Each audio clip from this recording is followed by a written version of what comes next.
हमारे देश के बच्चों के साथ ये हो क्या रहा है?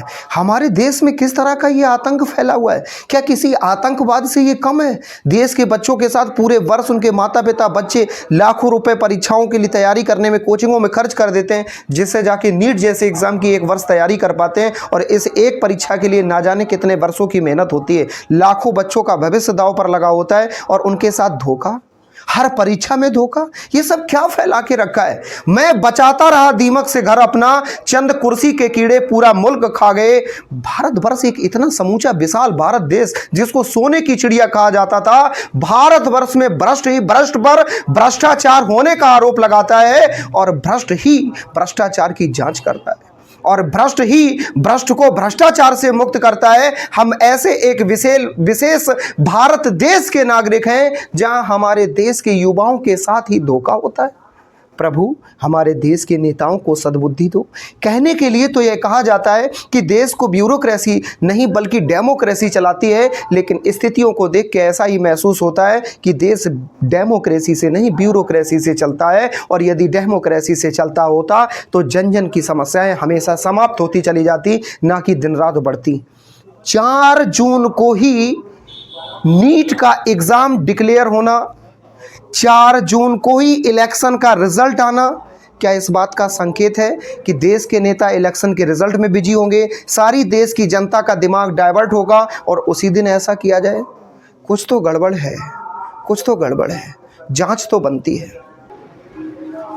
वर्तमान समय में नीट के एग्ज़ाम को लेके पूरे भारत देश में हाहाकार मचा हुआ है। पूरे भारत देश में यह सुनने को आ रहा है कि बच्चों को विभिन्न प्रकार से उनके साथ भ्रष्टाचार किया गया, बच्चों के साथ धोखा किया गया, और एक एग्ज़ाम सेंटर पर ही सारे के सारे टॉपर बच्चे पैदा हो गए, जिन्होंने 719, 718, 720 अंक यानी 100% मार्क लेके आए।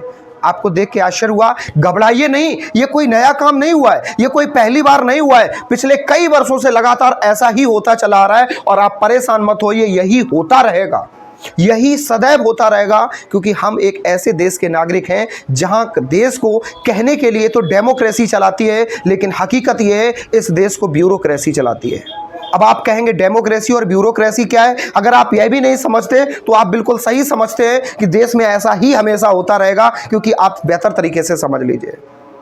ब्यूरोक्रेसी से तात्पर्य है कि देश को अफसर चलाते हैं, और ये बात तय है, क्योंकि आप खुद यकीन करिए, हमारे देश के 80% से ज़्यादा नेता ऐसे हैं जो स्वयं अनपढ़ हैं। हमारे देश के शिक्षा मंत्री खुद अनपढ़ हैं, जो खुद एक बयान तक नहीं पढ़ सकते। उनको पढ़ने के लिए अफसरों के द्वारा लिखी हुई एक चिट्ठी को ले जाकर के पढ़ना पड़ता है। हमारे देश के नेता इतने बुद्धिमान हैं, हमारे देश के नेता इतने समझदार हैं कि उनके अंदर एक विवेक इतना भी नहीं है कि अपने मन से विचार विमर्श करके कोई सही निर्णय ले सके। जब भी उन्हें निर्णय लेना होता है, तब भी किसी न किसी आईएएस को, सचिव को, उपसचिव को बुलाना पड़ता है, और इन मंत्रियों को भी अफसरों से डिस्कस करना पड़ता है। कोई भी निर्णय बिना अफसरों की अनुमति के नहीं लिया जा रहा है। यानी इसको डेमोक्रेसी से नहीं बल्कि ये देश ब्यूरोक्रेसी से चल रहा है। अगर ये डेमोक्रेसी से देश चल रहा होता तो 3 काले कृषि कानून जो लागू हुए थे वो कभी लागू नहीं हुए थे।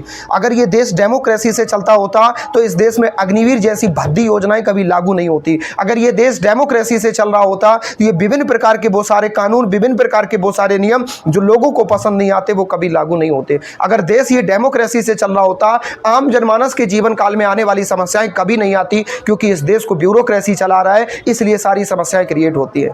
एक नेता स्वयं अपने विवेक से निर्णय लेके एक फैसला नहीं ले पा रहा है, एक नेता अपने अंदर से विचार विमर्श नहीं कर सकता, एक नेता किसी से डिस्कस नहीं कर सकता। जब भी उसको बोलना होता है, जब भी कहीं जाना होता है, उसकी मीटिंग से लेकर सारी चीजों का अपॉइंटमेंट एक अधिकारी तय करता है। उसकी सुबह से शाम तक की रूपरेखा वह बनाता है, उसको क्या बोलना है, कितना बोलना है, कैसा बोलना है, उसका टाइम टेबल से लेकर पूरा एजेंडा तक एक अधिकारी तय कर रहा है। यकीनन इस देश को ब्यूरोक्रेसी चला रही है। आप एक रिजल्ट को देख के घबरा गए। याद करो यूपी पुलिस वाला रिजल्ट, जिसमें 60 लाख लगभग बच्चों ने अपॉइंटमेंट किया था, फॉर्म फिलअप किया था, सारे के सारे कैंडिडेट धराशायी हो गए। यूपी आरओ एआरओ का एग्जाम सुना होगा आपने, वो भी धराशायी हो गया। ऐसे ना जाने कितने एग्जाम आए और चले गए। टेट की परीक्षा का नाम सुना होगा, वर्ष 2021 में हुई थी। ऐसा कोई एग्जाम का आप नाम बता दो जो बिना करप्शन के पूरा हो रहा हो। आप यूपी बोर्ड एग्जाम की बात कर लो, यूपी बोर्ड एग्जाम की हालत इतनी ज्यादा खराब है, अगर हकीकत में जेन्युइन रिजल्ट जारी किया जाए तो मैं यकीन के साथ कह सकता हूं, मैं पिछले इतने वर्षों से बच्चों के बीच में रहता हूं, मात्र 10% बच्चे पास हों, बल्कि 90% बच्चा फेल हो जाए। ये यूपी बोर्ड के रिजल्ट की हकीकत है और इसकी गहराई तक मैं गया हूँ, तह तक मैं जानता हूँ। अभी इसी वर्ष का मैं उदाहरण बता देता हूँ। जब वर्ष 2023-24 में जब मैं उत्तर पुस्तिकाओं का मूल्यांकन कर रहा था, लगभग 1260 कॉपियों को मैंने चेक किया, जिसमें 137 कॉपियाँ ऐसी थी, मेरे पास पूरा एजेंडा बना रखा है, 137 कॉपियाँ ऐसी थी जिन बच्चों के शून्य अंक थे, लेकिन उन बच्चों को 60+ अंक प्राप्त हुए। शून्य अंक वाला बच्चा पास कैसे हो सकता है? लगभग 140 से ज़्यादा ऐसे बच्चे थे जिनको मैंने 100% अंक ना देके बल्कि 60, 65, 70 ऐसे अंक दिए, लेकिन उन बच्चों के अंक जब मैंने रिजल्ट में चेक किया 40 से 45 अंक थे। जिन बच्चों को हमने 5 से 6 नंबर अंक दिए, यानी 5 से 6 नंबर दिए, उन बच्चों के नंबर 45 से 50 थे। कितना ज़्यादा भ्रष्टाचार हमारे देश में फैला है। हर नेता अपनी वाहवाही लूटने के लिए, हर बोर्ड एग्जाम दूसरे बोर्ड एग्जाम के सामने अपना रिजल्ट बेहतर साबित करने के लिए सिवाय भ्रष्टाचार के और करप्शन के कुछ नहीं कर रहा है। हमारे राष्ट्र को ये लोग बर्बाद करके रख दे रहे हैं। सिर्फ इन्हें वाहवाही लूटनी है कि यूपी बोर्ड ने सीबीएसई बोर्ड से बेहतर रिजल्ट दिया और इतना बेहतर पासिंग परसेंटेज रहा। इस परसेंटेज को बनाने के चक्कर में यूपी बोर्ड की हालत इतनी खराब हो गई है, यहाँ बच्चा तो स्वयं नहीं पढ़ना चाहता, बल्कि अगर टीचर भी पढ़ाना चाहता है तो बच्चा तब भी नहीं पढ़ना चाहता है। एक समय ऐसा था जब बच्चा पढ़ना चाहता था और टीचर उन चीज़ों को मेंटेन नहीं करता था, सुविधाएं नहीं थी, व्यवस्थाएं नहीं थी। आज इतनी व्यवस्थाएं हैं, टीचर नहीं पढ़ाना चाहता है, टीचर आज के समय में पढ़ाना चाहता है, बच्चा नहीं पढ़ना चाहता है। आज के समय में टीचर बच्चे का टेस्ट नहीं लेता है, बल्कि बच्चा टीचर का टेस्ट लेता है। आज के समय में टीचर बच्चों को नहीं पीटता है, लेकिन ऐसी स्थितियां ना जाने कितने शिक्षकों के साथ क्रिएट होती हैं कि बच्चा शिक्षक को पीटने के लिए आबादा हो जाता है। ऐसी स्थितियां बन चुकी हैं, जिसका प्रमुख कारण है बच्चों की नज़रों में शिक्षा का महत्व तो बिल्कुल ही नहीं रहा, क्योंकि बच्चा यह सोचता है कि अगर हम पढ़ेंगे तब तो पास होंगे ही, और नहीं पढ़ेंगे तो उससे ज़्यादा अंकों से पास हो जाएंगे। यकीनन आप अपने आसपास के उत्तीर्ण होने वाले बच्चों के परिणाम को देख के इस बात को बेहतर तरीके से समझ सकते हो। जो बच्चा पूरे वर्ष पढ़ता है, उसके बाद जब परिणाम आते हैं तो आप देखते हो कि वो असफल मिलता है, उसके अंक मिलेंगे 60%, 70%, 80%। और जो बच्चा पूरे साल नहीं पढ़ा, उस बच्चे के जब रिजल्ट देखते हो तो आप मायूस हो जाते हो, उसके 80%, 85%, 90% नंबर मिलते हैं। ऐसा कैसे हो जाता है? इसके पीछे राज क्या है? इसके पीछे साजिश क्या चल रही है?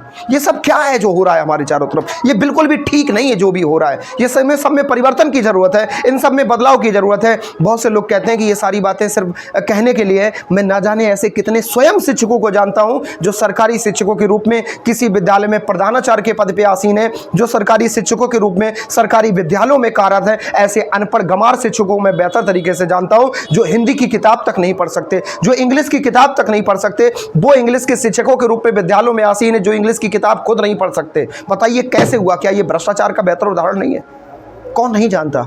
कौन नहीं जानता? कौन बच्चा नहीं जानता? कौन अभिभावक नहीं जानता? और प्राइवेट शिक्षक उन सरकारी शिक्षकों की वजह से बदनाम होता है, जो अनपढ़ शिक्षक उन विद्यालयों में कभी बेहतर तरीके से खुद नहीं पढ़ सकते। वो बच्चों को क्या खाक पढ़ाएंगे, और प्राइवेट शिक्षक उनके चक्कर में बदनाम होते रहते हैं। आरोप उन सरकारी शिक्षकों की वजह से, जो निष्क्रिय हैं, उनकी वजह से उन निजी विद्यालयों के शिक्षकों के ऊपर आरोप लगता है। ये क्या जानते होंगे? जो आप देख पा रहे हो बिल्कुल वैसा बिल्कुल नहीं है। आपको केवल नीट का एग्जाम दिखाई दे रहा है, बल्कि इस देश का हर एक एग्जाम भ्रष्टाचार से लैस है। हर वो एग्जाम भ्रष्टाचार की कैद में है जो एग्जाम आप दे रहे हो। आपके चारों ओर परीक्षाएं हो रही हैं, बशर्ते जब उसके आगोश में आप आ जाते हो तब वो दर्द आपको महसूस होता है, और जब तक उस आगोश में आप नहीं आते हो तब तक वो दर्द आपको महसूस नहीं होता है। नीट का एग्जाम इस देश का बेहतर उदाहरण नहीं है। ऐसे बहुत सारे एग्जाम्पल्स हैं जो आपके आंखों के सामने होते हैं, बशर्ते जब आप उस दर्द से गुजरे हो तो आप इस दर्द को महसूस कर पा रहे हो। जब आपके बच्चे इस दर्द से गुजर रहे हैं तब आप इस दर्द को महसूस कर पा रहे हो। आपका अपना कोई इससे गुजरा है तब आप इसको महसूस कर पा रहे हो। लेकिन कब तक ऐसा होता रहेगा? क्या एक बार आवाज उठाने की जरूरत नहीं है? ऐसा ये सब क्यों? इसके पीछे सही रणनीति की जरूरत है, एक सही विवेक की जरूरत है, ऐसे फैसले लेने की ज़रूरत है जिससे सारे के सारे सिस्टम ही चेंज हो जाए। यकीन करो, आप 1260 बच्चों में लगभग 440 बच्चे ऐसे थे जिनको मैं 100% फेल करके आया था। कैसे पास हो गए? जब रिजल्ट चेक किया तो मेरी आंखें खुली की खुली रह गई, दिमाग पूरा सन्न हो गया। ये सब हो क्या रहा है मेरे आंखों के सामने? अब बहुत सारे लोग बोलेंगे कि आपको ऑन कैमरे ये बातें नहीं बोलनी चाहिए। क्यों नहीं बोलनी चाहिए? कब तक नहीं बोलनी चाहिए? कब तक यूं ही चुप रहे? जैसे आप लोग चुप बैठे हो घर में, ऐसे ही बैठे रहें। अब आप कहोगे आपके बोलने से क्या हो सकता है? हमारे बोलने से कुछ हो ना हो, लेकिन हम वो गलती नहीं करेंगे कि हम ये अफसोस ना करें आने वाले समय में, काश हमने एक बार आवाज़ उठाई होती। मेरी आवाज़ को आगे तक पहुंचाने की जिम्मेदारी आपकी नैतिक जिम्मेदारी है। ये आपका अगला निर्णय होगा कि आप इस संबंध में क्या विवेक अपनाते हैं। सरकारें कभी नहीं जागेंगी जागना आपको पड़ेगा और आपको क्या करना है ये आपको निर्णय लेना पड़ेगा, क्योंकि सुधार की बहुत ज़्यादा ज़रूरत है। आपको मिलेंगे हम नेक्स्ट वीडियो में। शिक्षा व्यवस्था वाकई बहुत बर्बाद है। उसका कारण इस देश के अनपढ़ नेता है जो वर्ष में 365 दिन में 366 दिन राजनीति करते हैं, चाहे वो सुबह हो, चाहे वो शाम, चाहे वो दिन हो, चाहे रात, चाहे होली हो, चाहे दिवाली, चाहे करवा चौथ हो, चाहे कुछ भी हो, सुबह से लेकर शाम तक ये सिर्फ राक्षसपन दिखाते रहते हैं। इस देश को बर्बाद करने में कभी भी इतिहास लिखा जाएगा तो इस देश के सारे नेताओं का स्वर्णिम अक्षरों में नाम लिखा जाएगा। मिलते हैं अगले वीडियो में। आप सभी को मेरा प्यार भरा नमस्कार हो।